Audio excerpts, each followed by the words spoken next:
जाम जी जे ॾिसो सभे ई त सुख न सुम्हो कॾहिं वर पासो ॾे मुखां अॻे ई हूंद घिड़ो सभु घड़ा खणी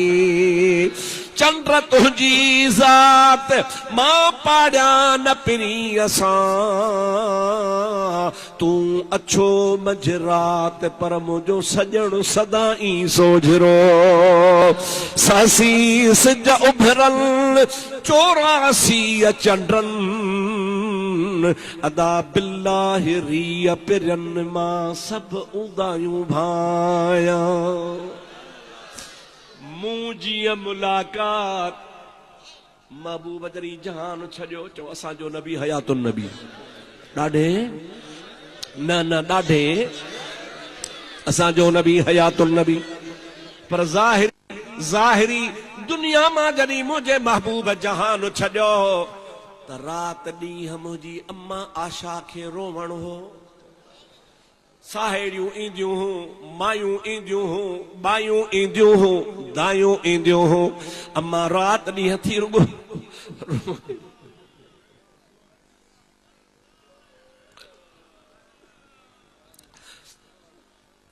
अम्मा आशा सिद्दीक़ा रज़ियल्लाहु ताला अन्हा फरमाए थी मुंहिंजी मुलाकात हुए अव्हां जी हो तसां सुख न सुम्हो कॾहिं न को ॾींहं न रात हूंदा बाहुन विझी वात रीहूं कयो रिणन में अवां के मुझे महबूब करीम जे सोबत जी ख़बर ही काने का जिया मूं मोहम्मद करीम के ॾिठो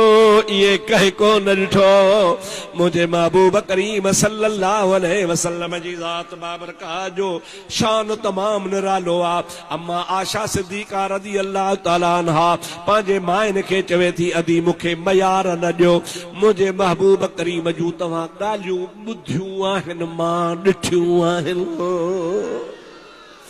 खुदा जो कसम ऊंदा ही रात में जेकॾहिं मुंहिंजो महबूब सल्लल्लाहु अलैहि वसल्लम मूंसां कचहरी कंदा हा ऐं थोरो बि ॻाल्हाईंदा हा ततलअलुल जुदरो हबीब पाक जे ॾंदनि मुबारकनि मां एतिरो त नूर निकिरंदो हो जो मुंहिंजो सॼो घर रोशन थी वेंदो हो हिकड़ी दफ़े मुंहिंजो ॾीओ विसामी वियो मूं कपिड़ो वेठे सिबियो उन ॾीए ते महबूब जे सिलाई वेठे कपिड़े जी कयमि ॾीए खे लोॾो आयो किरी पियो विसामी वियो सुई मुंहिंजे हथ मां किरी पई अम्मा आशा थी चवे मां जो ही हथ हया महबूब चो आशा छा थी करी किबला सुई किरी पई आ महबूब खिली ॾिनो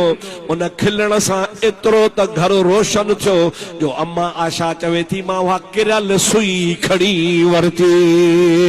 सॼो मुंहिंजो घर रोशन थी वियो